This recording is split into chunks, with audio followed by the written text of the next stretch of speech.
வடிவேலும் கடம்பும் தடம்புயம் ஆறிரண்டும் மறுவடிவான வதனங்கள் ஆறும் மலர்க்கண்களும் குருவடிவாய் வந்து என் உள்ளம் குளிர புதிகொண்டவே.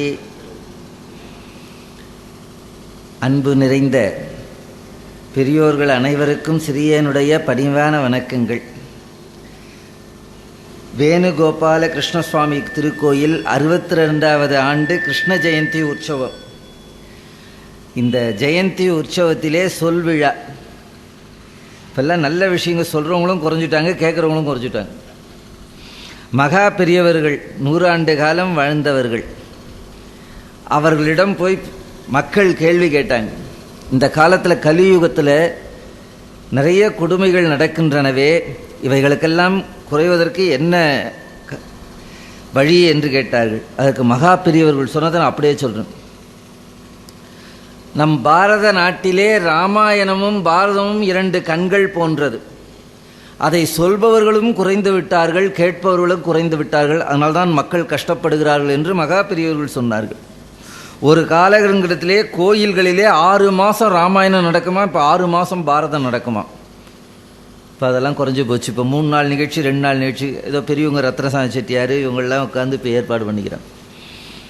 திருவள்ளுவரை போல ஒரு உயர்ந்த நூல் கிடையாது, எல்லாரும் ஒப்புக்கொள்ளக்கூடிய நூல். அவர் சொல்வார், செல்வத்துள் செல்வம் செவிச்செல்வம், கற்றலின் கேட்டலே நன்று. சிறியன் இன்று நான் பேசுவதெல்லாம் சுவாமிகிட்ட கேட்டது. வாரியார் சுவாமிகிட்ட யாரும் மறந்துருக்க மாட்டாங்க, இன்னும் கொஞ்ச நாளாச்சுன்னா மறந்துடுவாங்க. வாரியார் சுவாமிகிட்ட கேட்டது எனக்கு ரொம்ப சந்தோஷம். முதல் நிகழ்ச்சி திருப்பூரில் இதுதான். நான் ஏறக்குறைய 20 வருஷமாக பேசுகிறேன், பம்பாயிலெல்லாம் பேசுகிறேன். கந்த புராணம், பெரிய புராணம், இப்படி தொடர்ந்து நிறைய சொல்லி, ராமாயணம் பல இடங்களில் சொல்லியிருக்கிறேன். ராமாயணம் மாதிரி ஒரு காவியம் கிடையாது. இப்போ மக்கள் நல்ல நூல் எதுன்னு தெரியாமல் இருக்காங்க. இப்போ படிக்கிற புஸ்தகம்லாம் இழந்த காதல், காதலின் தோல்வி, மூவர் காதல், வழிக்கு விழுந்தவள், வாழ தெரியாதவள் புஸ்தகமாக இதெல்லாம். ராணி கோணி சாவி பூட்டுன்னு படிச்சிருந்து எப்போ கடத்தேறது நம்மெல்லாம். இப்பிறவி தப்பினால் எப்பிறவியோ ஐக்கியமோ, எந்த வினாடியும் மரணம் வந்துருமே. அந்த மரணம் வருவதற்கு முன்னாடி எம்பெருமான் சரணத்தை அடையணும். அதுக்காக தான் இந்த நிகழ்ச்சி. நான் படிச்சிருக்கிறேன் வாரியார் சாமி அதெல்லாம் கிடையாது. மக்கள் எல்லோரும் உயிர் பெற வேண்டும். இந்த வேணுகோபால கிருஷ்ணசுவாமி பக்தர்கள் சங்கம் தலைவர் திரு வீரராகவன், துணைத் தலைவர் வெங்கடபதி, செயலாளர் கார்த்திகேயன், அவங்க எவ்வளோ நாளாக தொடர்பு கொண்டு, பொருளாளர் ராஜேந்திரன், இன்னும் மற்றுமுள்ள அன்பர்கள் அனைவர்களுக்கும், நம்முடைய கோயில் அர்ச்சகர் ஸ்ரீசைலம் பட்டாச்சாரியார் அவர்கள் திருவடிக்கும், ஏனைய ஏன்னா தினம் செய்யும் தொழிலே தெய்வம்னுவாங்க. அவங்க தெய்வத்தை தொடர்றதே தொழில். எவ்வளோ புண்ணியம் அவங்களுக்கு தான். இப்போ பனியன் கம்பெனி தொழில், அவங்க செய்யும் தொழில். அப்படி எல்லாரும் இருந்துட்டு எல்லா நிகழ்ச்சி ஏற்பாடு பண்ணி நீங்கள் இல்லைன்னா என்ன பண்ணுறது? ரோட்டில் போகிறவங்க இவர் பாவம் நல்லா தான் இருந்தால் தனியாக பேசினுக்கிறான்ல சொல்லுவாங்க, செமி பேசுதுன்னு சொல்லுவாங்க. நீங்கள் இல்லைன்னா எப்படி நிகழ்ச்சி நடக்கும்? நாளைக்கு இன்னும் கொஞ்சம் எல்லா பக்தர்களையும் கூட்டிகிட்டு வாங்க. செல்வத்துவ செல்வம். இப்போ நான் பேசிக்கொண்டே இருந்தால் தொண்டை வலிக்கும், எழுதி கொண்டே இருந்தால் கை வலிக்கும், உட்கார்ந்து கொண்டே இருந்தால் இடுப்பு வலிக்கும், கேட்டுக்கினே இருந்த காது வலி இருக்காது, காது வலி இருக்காது. அதனால் நாளைக்கு எல்லாரையும் கூட்டணும். காது வலிக்காது. 2 மணி நேரம் நான் பகவானை பற்றி பேசினாங்க, கேட்டாங்க. நான் ஸ்ரீரங்கத்தில் மேனேஜராக இருந்தேன், லட்சுமி விலாஸ் பேங்க். காலையில் ராதா கல்யாணம் உற்சவம், மாலையில் சீதா கல்யாணம் சொற்பொழிவு செய்கிறேன். ஒரு சகோதரி 60-65 வயசு இருக்கும், ஒரு சீட் எழுதி அனுப்புகிறாங்க எனக்கு. சித்தி சீரியல் ஆரம்பிக்க போது சீக்கிரம் முடிச்சுடுங்க, ஏன்னா சித்தி சீரியல் அமைச்சா யாரும் இருக்க மாட்டாங்களா இங்கே. நீங்கள் அதனால் உங்களுக்கு கஷ்டம் கொடுக்கக்கூடாது. அதனால் நம்ம சகோதரி. அப்புறமா நான் சொன்னேன், ராமாயணம் கூட சித்தி கதை தாம்மா. ராமரோட சித்தி கைகை இல்லைன்னா ராமாயணம் கிடையாது. இதுவும் சித்தி கதைம்மா, நீ போயம்மா என்னையாம்மா நிறுத்த சொல்கிறேன்னு. இல்லை சாமி, கூட்டம் கலைஞ்சிரும். மக்கள் அப்படி எங்கேயோ திரும்பி போகிறார்கள். இன்று தலையங்கம் இல்லாமல் பேசக்கூடாது, குறிக்கோள் இல்லாமல் வாழக்கூடாது. உங்கள் திருவடிகளில் வணங்கி கேட்டுக்கிறேன். இந்த கிருஷ்ண ஜெயந்தி 62வது ஜெயந்தி விழாவுக்கு வந்து நம்ம வாழ்க்கையில் ஒரு குறிக்கோள் இருக்கணும். பைத்தியக்கார மாதிரி இருக்கலாமா? நாய் தான் கிடுகிடுன்னு போகும் வரும், ஏன் போச்சு ஏன் வந்துச்சுன்னு தெரியாது. நாமும் இப்படி பிறந்து இறந்து இறந்து பிறந்து இருக்கிறதுக்காக பிறந்திருக்கிறோம். வாரியார் சுவாமிகளிடம் ஏன் நாம் பிறந்தோம்னு கேள்வி கேட்டாங்க. குமுதம்னு ஒரு புஸ்தகத்தில் வினாவிடையில். அதுக்கு சுவாமி சொன்னாங்க, இனி பிறவாமல் இருப்பதற்காக பிறந்தோம். அந்த பிறவாமையை தரக்கூடியவன் பகவான். அவனோட திருவடியை வணங்கினா நமக்கு, நாமெல்லாம் இன்னைக்கு கோபியராக மாறிடணும். ஆண்டவனுக்கு எத்தனையோ நாமங்கள். நம்மளுடைய பெருமையை நாம் தெரிஞ்சுக்கலாம். நம்ம எப்பவுமே இல்லைங்கிறது தான் நம்ம அதிகமாக நினச்சிக்கிறோம். நமக்கு வீடு இல்லை, கார் இல்லை, பங்களா இல்லை, மாப்பிள்ளை சீக்கிரம் வரல, குழந்தைக்கு வேலை, இது இல்லாதே நினச்சோம். இருக்கிறது எவ்வளோ இருக்குதுன்னு யாருக்கும் தெரியல. இந்த பூலோகத்திலேயே நமக்கு ஆண்டவன் இந்த மனித பிறவி கொடுத்தானே, அதுவே பெரிய கிஃப்ட். ஆடு மாடாக இருந்தால் நீங்கள் வந்து கேட்க முடியுமா? இப்போ உங்களுக்கு கண்ணுக்கு முன்னாடி தூசி வந்தால் இப்படி தட்டிக்கிறீங்க, கண்ணுக்கு இது மாடு எப்படி தினவு வந்தால் எப்படி செவுத்துல இல்லை தேய்ச்சிக்குது, நீங்கள் கையில் இப்படி ஓட்டிக்கிறீங்களே வசதியாக. பசிக்குதுன்னு சொல்ல தெரியுது, ஆடு மாடு சொல்ல முடியுமா? அரிது அரிது மானுடராய் பிறத்தல் அரிது, எண்ணறிய பிறவிதனில் யாதினிலும் மானுட பிறவி அரிது கான். அந்த பிறவி கிடைச்சதே அதுவே பெரிய கிஃப்ட். நம்ம சரி, கூன் குருடு செவிடு பேடு நீங்கி பிறத்தல் காலை அதனினும் அரிது. எத்தனை பேர் கண் இல்லை, எத்தனை பேருக்கு காது இல்லை, எத்தனை பேர் கை இல்லை, கால் இல்லை, எத்தனை பேர் ஊனமாக பிறக்கிறான். நம்மளை பகவான் நல்லா வச்சிருக்கிறானே. அவன் கொடுத்த கண்ணு, அவன் கொடுத்த நாக்கு, அவன் கொடுத்த மனசு, அவன் கொடுத்த உடம்பாச்சே. வாழ்த்த வாயும் நினைக்க மட நெஞ்சும் தாழ்த்த சென்னியும் தந்த தலைவனை சூழ்த்த மாமலர் கொண்டு துதியாதே விழுத்தவா வினையேன். நம்ம அதுக்காக பிறந்திருக்கிறோம், சம்பாரிச்சுட்டு சொத்து சேர்த்து வச்சு உயில் எழுதி வச்சுட்டு போகிறதுக்கு. இவர் கூட சொன்னார், ஐயார் பென்ஷன் தொகையில் பாதி பணம் தர்மத்துக்கு கொடுக்குறாராம். அதுக்கு ஏன் பென்ஷன்னு பேர் தெரியுங்களா?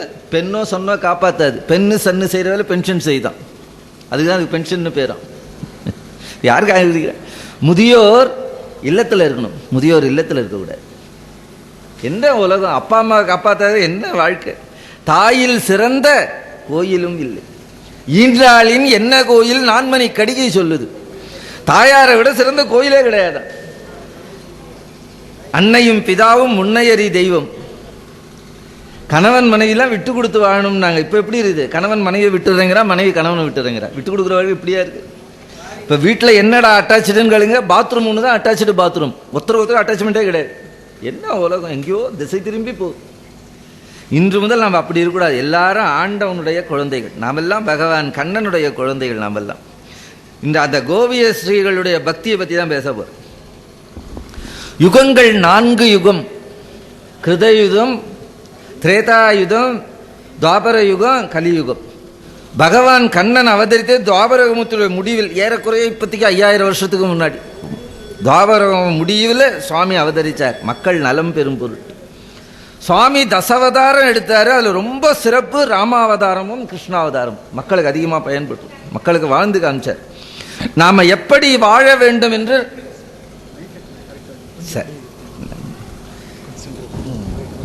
சரி, இம்மைக்கும் மறுமைக்கும் நன்மைக்கா இருக்கணும்.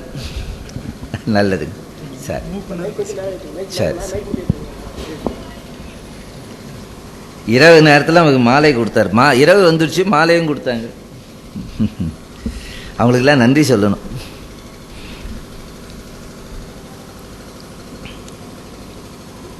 பகவான் தாரக முடிவில் ஒவ்வொரு யுகத்திலையும் ஒவ்வொன்று முக்தி கொடுக்கும். இந்த கலியுகத்திலே பக்தி செஞ்சாதான் முக்தி. வேற ஒன்றும் நீங்க பண்ண வேண்டாம், ஆண்டவனை நோக்கி பக்தி செய்தால் போதும். பக்தியே முக்திக்கு வழி. ஒவ்வொரு யுகத்திலையும் ஒவ்வொன்று. யாகத்தினாலே முக்தி, ஞானத்தினாலே முக்தி, யாகத்தினாலே முக்தி. ஒவ்வொரு யுகத்துக்கும் ஒவ்வொன்று. ஆனால் இந்த கலியுகத்தில் பக்தி செஞ்சால் முக்தி பெறும். இன்னைக்கு கோபியர்கள் பக்தி தான் பேச போகிறோம். நாம் பக்தினா நீங்கள் என்ன நினச்சிருக்கிறீங்க? திருநீர் வச்சுக்கிறது, திருமண் போட்டுக்கிறது, கோயிலுக்கு வர்றது. பக்தினா அன்புன்னு அர்த்தம். பக்தியின் வலையில் படுவோன் காண்க மணிவாசக பெருமானார். மானை மான் காட்டி பிடிப்பார்கள், கரடியை கண்ணாடி காட்டி பிடிப்பார்கள், யானையை பள்ளந்தோட்டி பிடிப்பாங்க. ஒவ்வொன்றத்தையும் ஒவ்வொன்று. அதுபோல் இந்த பகவானை எப்படி பிடிக்குன்னா பக்தியில்ங்கிற வலையில் மாட்டிக்கிறானா சுவாமி. பக்தியின் வலையில் படுவோன் காண்க. இதை வள்ளல் பெருமானா சொன்னார், அன்பெனும் பிடியுள் அகப்படும் மலையே. நாம் இன்று முதல் அன்பு சொரூபமாக மாறிடும். அன்பு வேறு, இறைவன் வேறே அல்ல. லவ் இஸ் காடு, காட் இஸ் லவ்னுவாங்க பைபிளில். அன்பும் சிவமும் இரண்டென்பர் அறிவிலார், அன்பே சிவமாவது ஆறும் அறிகிலார், அன்பே சிவமாவது ஆறும் அறிந்த பின் அன்பே சிவமாய் அமர்ந்திருப்பார். அந்த அன்பு வடிவாக நம்மள என்பு வடிவாக இருக்கக்கூடாது, எலும்பு தோலுமா இருக்கக்கூடாது, அன்பு வடிவாக மாறிடும். அப்படி அன்பு வடிவமாக ஆகி கரைந்தவர்கள் தான் கோபியர்கள். நாம் எல்லாரும் அந்த மாதிரி கோபியராக மாறிடும். இந்த பக்தி, பக்தியின் வலையில் படுவோன் காண்க. பக்தினா அன்புன்னு சொன்னேன். அன்புன்னா தெரிஞ்சவங்க கிட்ட இல்லை, எல்லார்கிட்டையும். எல்லாரும் ஆண்டவனுடைய பரம விரோதின்னு யாரையும் நினைக்கக்கூடாது. நம்ம பகைத்தவனுக்கும் அருள் பண்ணணும், அதுதான் அன்பு. இந்த பாரத நாடு என்ன புண்ணியம் பண்ணியோ நாமெல்லாம் மனிதராக கிடைச்சது பெரிய கிஃப்ட். அதிலையும் பாரத நாட்டில் பிறக்கிறதுக்கு ரொம்ப கொடுத்து வச்சிருக்கணும். அந்த பாரத நாட்டிலும் தென்பகுதியில் பிறக்கிறதுக்கு கொடுத்து வச்சிருக்கணும். அந்த தென்பகுதியிலும் ஆண்டவனை நினைக்கின்ற எண்ணத்தில் பிறக்கிறது இவ்வளவு ப்ளஸ் பாயிண்ட் இருக்குது. நம்ம இல்லைன்னு கவலைப்பட்டுருக்கோம். அப்போ பாரு, ஏதாவது ஒரு கவலையிலே இருக்கிறோமே. ஆண்டவன் எத்தனையோ கிஃப்ட் கொடுத்துருக்குறானே, நம்ம அதை நினைக்க வேண்டாமா? நான் இங்கே ஹோட்டலுக்கு போனால் அங்கே 150 ஐட்டம் இருக்கும். நாம் என்ன சாப்பிடுவோம்? ஒரு போண்டா சாப்பிட்டு காஃபி சாப்பிட்டு வருவோம். நாம் இன்னும் இவ்வளோ ஐட்டம் சாப்பிட்லையே, என்ன அவ்வளோ சாப்பிட்டா நம்ம உயிரோடு இருக்க முடியுமா? அது உலகத்தில் எவ்வளவோ இருக்கும். இந்த வாழ்க்கையினுடைய பயன் என்ன, குறிக்கோள் என்ன? இன்றைக்கு பேச்சுக்கு தலையங்கத்துக்கு குறிக்கோள் என்ன? தலையங்கெல்லாம் பேசக்கூடாது, குறிக்கோள் இல்லாமல் வாழக்கூடாது. இன்றைக்கி கோபியருடைய பக்தி, அதுபோல் வாழ்க்கையில் குறிக்கோள். கோலனாய் கழிந்த நாளும் குறிக்கோள் ஒன்று இல்லாமல் கெட்டேன். அப்பர் சுவாமி. கொன்றேன் பல்லுயிரை குறிக்கோள் ஒன்று இல்லாமையினால். திருமங்கை ஆழ்வார். பல உயிரை கொண்டுட்டேன், குறிக்கோள் இல்லாமல் என்றார். ஆகையினால இந்த நிகழ்ச்சிக்கு வந்த இந்த 62வது ஜெயந்தி வந்த நாமெல்லாம் இன்னிலேருந்து ஒரு சின்ன குறிக்கோள். 10 முறை பகவான் நாமாவை சொல்லிட்டு தான் சாப்பிடணும். எல்லாரும் செய்யலாமே. இப்போ திருவிழா செய்யணுன்னா கார்த்திகேயன் இவங்கெல்லாம் இருந்து செய்கிறாங்க. பக்தி பண்ணுறதுக்கு நீங்கள் எல்லாரும் செய்யலாமே. அன்னதானம் பண்ணணுன்னா பொருள் செலவாகும். பகவான் நாமாவை சொல்கிறதுக்கு ஒன்றும் பொருள் செலவு இல்லையே. படுக்கும் பொழுது ஏன்னா காலையில் உங்களுக்கு 1000 ஜோலி இருக்கும். வேலைக்கு போகணும், டீச்சர், எல்லாருக்கும் ஆணாகட்டும் பெண்ணாகட்டும் இப்போ அதிகமான வேலை.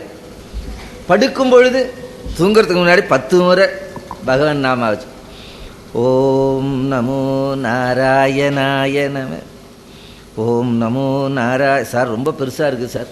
ராம் ராம் 2 எழுத்து.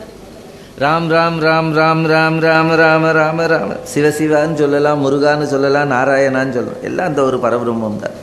உங்களுக்கு எந்த நாமம் பிடிக்குமோ அந்த நாமத்தை சொல்லிட்டு படுங்க. சத்தியமாக சொல்கிறேன், கடவுள் கனவுல வருவார், சந்தேகப்படாது. இப்போ என்னை அழைச்சி தானே நான் வந்திருக்கிறேன். சென்னையிலேருந்து என்னை அழைச்சா தான் வரேன். மாப்பிள்ளையே கூப்பிட்டா தான் வர்றார்.